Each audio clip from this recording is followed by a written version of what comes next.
So following on from Michael Jackson and Ronan Keating, who both had songs of the same or similar name, this is Steps and It's the Way You Make Me Feel. So at number 2, and we're 12 singles deep into Steps, you kind of forget how many singles Steps actually had. Yeah, and they've still got a few more, but this is the beginning of the end for them. 2001 is where things draw to a close, and of course famously at the end of this year on Boxing Day, after everyone's unwrapped their H-dolls and their Steps Gold CDs, it's all over, but we'll enjoy them while they're still here.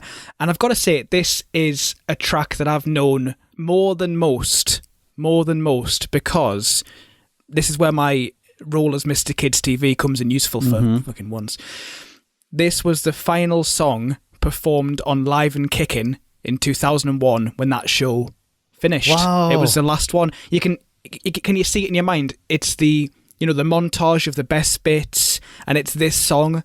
It can't help but make you a bit sort of fluttery and a bit teary. That show was on for 8 years. Yeah, it puts you in that place, doesn't it? It does make you well up a little bit. It does actually, whenever you think about it, because the song itself is really lovely. I can just imagine it now. I can't remember the exact thing. I probably did watch it, but I probably left the room, because it probably made me feel vulnerable, and I was like, right, I'm removing myself from this situation because I feel emotional and I don't like it or know how to cope with it. So I either turned the channel off or left the room. But yeah, that's actually a really good song for that moment and kind of for that audience as well. Yeah. But a difficult follow-up, because Stomp, I think we discussed Stomp was pretty much a jam. Yeah. But a very hard track to have to follow Stomp. This is Steps with the Swedish pop sound, and I've got to say it works an absolute bloody charm. I thought you were going to love this one. Yes. Simply because it was Steps. Yes. I am less enthused by it. Oh no.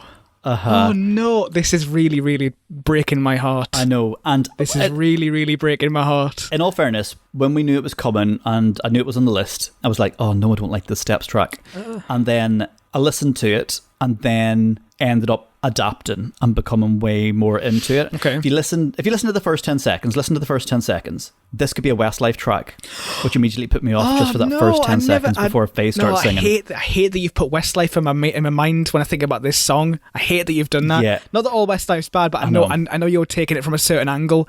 Oh. And the xylophone in it that it starts with in that first 10 seconds, the xylophone's very thin and the synth key isn't kind of like the classiest synth key. It all starts very childish, as if it was targeted for children. So that bit just makes me and puts me in a really funny position, because I think it's a lower caliber of production to that point. I think luckily then we are kind of saved straight away by Faye coming in singing. Yeah, I was going to say, if we're going to take positives from this, that I think you're going to particularly have interest in, it's the fact that Faye and Lisa are the ones pushed forward and Claire's kind of been pushed back in the mix a little bit. Yeah, it does seem more balanced to me. The thing is, though, was right, I really did grow as I listened to it. I grew in fondness. The problem is pretty soon, or pretty early into it, I can't take H seriously in those responses.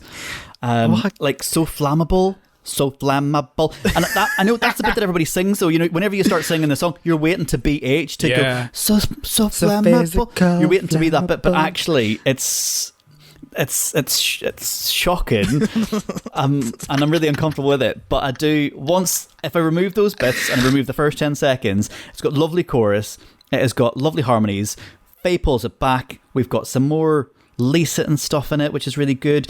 Strings start to come in then that start to offset the childishness and all of that kind of crack. It becomes really, really grand and, it is really romantic. It's a really nice track. And what I think is really important about this, and one of the things that I like, is I think it's really easy for pop bands that do active dancing, like fun dancing and really fun routines, a bit like what TikTok's doing now for people.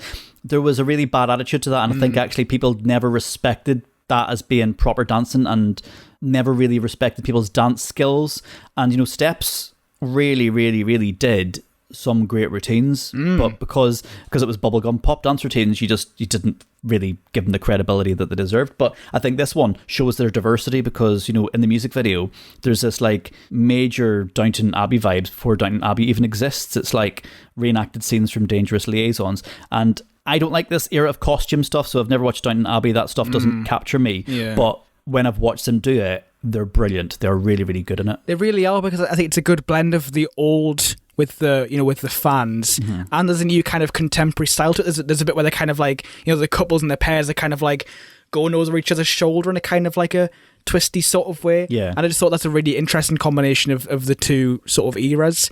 I hadn't seen the video because I've seen the Live and Kicking clip loads as a kind of a TV fanatic, but I hadn't seen the video until like maybe a few months ago, and I saw it for the first time. I thought, that's actually really interesting. I haven't seen Dangerous Liaison, so I don't know what the comparisons are like, but I think it's a real shame watching it now in 2020, knowing how the world's changed and stuff. That when H, you're going to say H what I was going to say. Oh my god! Yeah. I can't believe. Yeah, say it. H has that moment where he's adjusting his tie or whatever he is, and he's adjusting his clothes, and it's when I look into your eyes, and somebody comes around the corner, and I thought, is this the moment? Because I didn't know the timeline of when H came out and stuff. I thought, is this how H revealed himself as gay to the world? Or I don't know, that felt like it in 2020 that could have been the moment, but in 2001 or 2000 that moment just was never possible. Is that what you were kind of going with as well? Yeah. So I've not watched Dangerous Liaisons either, and I was like, right, okay, he's playing a character, all makes sense, but I think that there was a golden opportunity there to have H sing to a lad, and I think it would have been a really important moment. And it kind of upset me a little bit because it reminded me, like, brutally, what it was actually like to be in 2001. Yeah. And it does show you how far we've come, which is great, but not enough. Nope. And it will probably not be enough in my lifetime. We need to help things along. But yeah, it actually made me really upset watching that, thinking that must have been really bloody hard for him and really horrible for him. And actually, how many times has he had to do that? And then later on in the video, he starts dancing with some of the girls again in the band, and it was like, right, that's different, that's friendship. But it was because they brought in extra dancers and they were having eye contact with these new characters we've never seen in a Steps video before. But yeah, that shocked me a little bit, and it upset me for him, if that makes sense. And my heart broke for H. I thought that was really difficult. Yeah, me too. I think generally the whole thing for me is really emotionally engaging. I think the production pulls on my heartstrings in certain ways.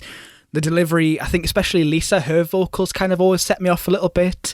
I think it all combines for a genuinely upsetting experience. There's not a time that I've not heard this, be it on the bus, or be it in the house, or be it in the shower, as happens because I put the Naughty's playlist on, that I don't get a bit weepy and a bit wet-eyed. It's just one of those tracks that's always going to set us off. Yeah, it might be because of the kids' TV thing. It might be because of the fact that, like, those end of an era sort of moments are always really kind of sad for everyone, because it's like, it's the end of your favourite show if you're the person watching it. It's the end of your job if you're the person who's making it. Yeah. And for Steps, just a few months later, they were ended as a band. Yeah. So it's upsetting all around. And I've had moments like that myself. I remember being part of a radio show that was brilliant, and there was three of us, and our sign off was we were going to sing really badly "My Way" by Frank Sinatra. Yeah. And I remember the other two started crying, and I was like, right, I have to finish this off myself. Like, we can't sing it. It was quite funny, but the other two of them started bawling their head off and were wailing in the background. I was like, right, you're singing Frank Sinatra by yourself on the radio, just kind of keep going. And everybody in the room was crying. But yeah, and I think this is the test of this podcast. We have to remove those elements from things a lot of the time and think about social impact. And that is a social impact point for people of your era, really. Yeah, I'd say so, yeah. But is this still the best thing going? And you've got that attachment to it, but Jesus, we've got a hard week.